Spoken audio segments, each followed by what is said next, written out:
क्या हमें कल स्टार्ट होने वाले बजट सेशन में क्रिप्टो टैक्सेशन को लेकर, क्रिप्टो करेंसीज को कैसे ट्रीट किया जाएगा, उससे रिलेटेड क्या हमें कुछ पता चलेगा? और अगर हाँ, तो कल स्टार्ट होने वाले बजट सेशन से पहले हमारा ये जानना ज़रूरी है कि आखिर एक्सपर्ट्स क्या कहना चाहेंगे इस मैटर से रिलेटेड। एग्रीड?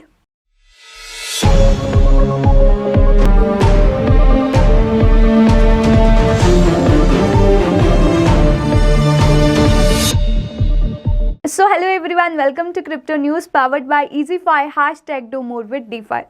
आज के इस क्रिप्टो न्यूज़ में हम डिस्कस करने वाले हैं कि आखिर एक्सपर्ट्स क्या कहना चाहेंगे कि क्रिप्टो करेंसीज को कैसे ट्रीट किया जाए, कितना टैक्स लगना चाहिए क्रिप्टो करेंसीज पर, एंड और भी सारी बातें करेंगे इस वीडियो में जो आप सबके लिए जाननी बेहद ज़रूरी है। सो इस वीडियो को एंड तक ज़रूर देखिए ताकि आप हर एक इंपॉर्टेंट इन्फॉर्मेशन को गेन कर लें। और एक बात और, अगर आप चाहते हैं कि हमारी वीडियो आपके पास सबसे पहले आए तो चैनल को सब्सक्राइब जरूर कर लीजिए एंड बेल आइकन क्लिक करना ना भूलें। तो चलिए वीडियो को स्टार्ट करते हैं। तो अब जो सारी नज़रें हैं वो फाइनेंस मिनिस्टर निर्मला सीतारमण पर हैं, क्योंकि वो टेबल करेंगे यूनियन बजट 2022 को कल यानी 1 फरवरी को। अगर मैं यहाँ पर क्रिप्टो करेंसीज की बात करूँ तो क्रिप्टो करेंसीज ने काफ़ी यहाँ पर अटेंशन को गेन किया है all around the world. India की ही बात की जाए तो यहाँ पर काफ़ी अडॉप्शन देखने को मिली है क्रिप्टो करेंसीज की, वो भी एक एसेट क्लास की तरह। इन्वेस्टर्स उसे as an asset class adopt कर रहे हैं and as a mode of payment. अगर मैं यहाँ पर एक्सपर्ट्स की बात करूँ तो वो कह रहे हैं कि क्रिप्टो करेंसीज में बहुत ज़्यादा प्राइस फ्लक्चुएशन देखने को मिलती है एंड ट्रांजैक्शंस में अनोनिमिटी होती है। उसके बाद वो टाइड नहीं है किसी भी फिएट करेंसीज के साथ जो गवर्नमेंट इशू करती है, जिसकी वजह से काफ़ी इश्यूज देखने को मिलते हैं जो काफ़ी बार डिबेट भी हुई है उन पे गवर्नमेंट सेक्टर में, फाइनेंशियल सेक्टर में, टेक्निकल सेक्टर में, एकेडमिक सेक्टर में एंड कमर्शियल सेक्टर में। तो काफ़ी यहाँ पर डिस्कशंस हुई हैं, डिबेट्स हुई हैं क्रिप्टो करेंसी से रिलेटेड इश्यूज को लेकर। अगर मैं यहाँ पर बात करूँ आशीष सिंघल की, जो कि को chairman of BACC and founder और CEO हैं कॉइन स्विच के, तो उन्होंने ये कहा है कि जो क्रिप्टो है उसे क्लासिफाइड करना चाहिए एज एन एसेट एंड जिस तरह बाकी कंट्रीज़ रेगुलेट करती हैं उसी तरह इसे भी करना चाहिए। उसके बाद उन्होंने ये कहा कि जितने भी ऑलमोस्ट जो सारे यूज़ केसेस होने चाहिए क्रिप्टो के, वो एक इन्वेस्टमेंट की तरह होने चाहिए rather than a mode of payment.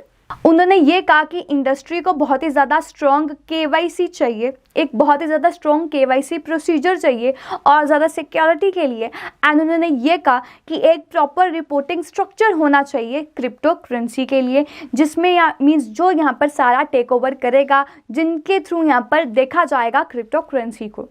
तो यहाँ पर बहुत ज़्यादा कंसर्न्स जताए जा रहे हैं क्रिप्टो की टैक्सेशन को लेकर, उसकी क्लासिफिकेशन को लेकर, एप्लीकेबल टैक्स रेट्स को लेकर, TDS TCS लगेगा या नहीं, GST किस तरह से इम्प्लीकेट होगा, वो सब। तो हो सकता है कि हमें बजट सेशन में इन सब की क्लैरिफिकेशन मिल जाए। सिंस जो इंडिया के लॉ मेकर्स हैं वो अभी भी प्रोसेस में हैं, अभी भी वो रेगुलेशन सोच रहे हैं कि क्रिप्टो करेंसीज को किस तरह से रेगुलेट किया जा सके। अगर मैं यहाँ पर बात करूँ अप्रैल 2018 की, तो जो RBI है उन्होंने प्रोहिबिट कर दिया था बैंक्स को कि वो यहाँ पर फैसिलिटेट नहीं करेंगे क्रिप्टो ट्रांजेक्शन को या पार्टिसिपेट भी नहीं करेंगे क्रिप्टो करेंसी ट्रांजेक्शन में। हाउएवर ये जो ब्लैंकेट बैन लगा था उसको ओवरटर्न कर दिया था सुप्रीम कोर्ट ने 2020 में। एंड लास्ट ईयर हमने ये देखा था, एक बिल निकाला गया था, the crypto currency and regulation of official digital currency bill 2021, जिसमें यहाँ पर प्रपोज किया गया था। विंटर सेशन ऑफ पार्लियामेंट में वो रिलीज होना था लेकिन वो नहीं हुआ, गवर्नमेंट ने इंट्रोड्यूस नहीं किया क्योंकि उन्हें और ज़्यादा डिस्कशंस करनी थी स्टेक होल्डर्स के साथ, टैक्स एक्सपर्ट्स के साथ एंड बाकी एक्सपर्ट्स के साथ। एंड ये भी बात की जा रही है कि यहाँ पर CBDC को लॉन्च किया जाएगा, that is central bank digital currency, या नॉन इंटरेस्ट बियरिंग कॉइन्स को जो पैक्ड होंगे टू रेफरेंस करेंसी या स्टेबल कॉइन, जो यहाँ पर एक इम्पॉर्टेंट रोल प्ले करेंगे फाइनेंशियल मार्केट में। लेकिन कुछ एक्सपर्ट्स का ये भी कहना है कि जो हमें स्पीच सुनने को मिलेगी फाइनेंस मिनिस्टर की, जो बजट स्पीच होगी 2022, उसमें वो क्रिप्टो करेंसी मैटर को डायरेक्टली एड्रेस नहीं करेंगी, ऐसा भी सुनने में आ रहा है। एंड जो much awaited crypto currency bill है वो भी शायद इंट्रोड्यूस ना हो बजट सेशन में। तो ये भी देखने को मिल रहा है, कुछ एक्सपर्ट्स कह रहे हैं कि हमें लगता है कि इतना टैक्स लगेगा, या कुछ एक्सपर्ट्स कह रहे हैं उसको एसेट की तरह ट्रीट करना चाहिए, मोड ऑफ पेमेंट नहीं होना चाहिए, एंड कुछ एक्सपर्ट्स कह रहे हैं कि मे बी हमें बिल देखने को नहीं मिलेगा। At present crypto currencies regulated नहीं है इंडिया में। एंड ऐसा भी कहा जा रहा है कि जो इंडिया है वो क्लासिफाई करेगी क्रिप्टो करेंसी को एसेट क्लास की तरह, उसे ट्रीट किया जाएगा as a short term capital gains अगर यहाँ पर जो होल्डिंग पीरियड है वो लेस देन 3 ईयर्स होगा। एंड और बात की जाए तो हो सकता है कि हमें हायर टैक्स 30% का देखने को मिल जाए, एज हमें जब लॉटरी जीतते हैं तब मिलता है। अगर यहाँ पर कंक्लूजन पे आए तो जो गवर्नमेंट है उन्हें भी काफ़ी बूस्ट मिलेगी डायरेक्ट और इनडायरेक्ट टैक्स कलेक्शन से, जब यहाँ पर पूरी क्लियर गाइडलाइंस आ जाएंगी क्रिप्टो करेंसी की टैक्सेशन को रिलेटेड। इंडिया इस टेक्नोलॉजिकल रेवोल्यूशन को मिस आउट नहीं कर सकता, क्योंकि जब वेब 1.0 देखने को मिला था, वेब 2.0 देखने को मिला था, जिसने यहाँ पर राइज दिया था, अमेजन, फेसबुक, गूगल, माइक्रोसॉफ्ट, इन सब की हमें राइज देखने को मिली थी।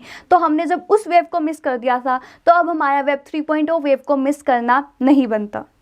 यहाँ पर जो क्रिप्टो है वो इवॉल्व हो रही है, टेक्नोलॉजी इवॉल्व हो रही है, एंड अगर यहाँ पर ब्लैंकेट बैन आ जाएगा तो यहाँ पर जो सारी इनोवेशंस देखने को मिल जाएंगी वो वाइप आउट हो जाएंगी, एंड जो इम्पैक्ट देखने को मिलेगा क्रिप्टो और ब्लॉकचेन इनोवेशंस पे वो भी खत्म हो जाएगा। तो अब हमें इंतज़ार है कि कब हमें एक पॉजिटिव वे देखने को मिलता है, कब क्लैरिफिकेशन आएगी टैक्सेशन से रिलेटेड, एंड गवर्नमेंट को एक प्रॉपर अप्रोच देखनी चाहिए रेगुलेशन करने की, rather than banning crypto currencies, and एक इंस्टीट्यूशनल फ्रेमवर्क लाना चाहिए उन रेगुलेशंस को इम्पोज करने के लिए। आपके क्या व्यू पॉइंट्स हैं हमें कमेंट सेक्शन में बताना ना भूलें, एंड अगर आपको वीडियो पसंद आई है तो उसे लाइक ज़रूर कीजिए, एंड अपने फ्रेंड्स तक भी इस इंफॉर्मेशन को पहुँचाइए, क्योंकि उन्होंने भी क्रिप्टो करेंसी में इन्वेस्ट कर रखा होगा। तो शेयर कीजिए, वीडियो को लाइक कीजिए, चैनल को सब्सक्राइब कीजिए, एंड कमेंट्स में अपने व्यू पॉइंट्स लिखना तो ना भूलिए। We will come again with another such information. Till then stay tuned and follow FinStreet for more such updates.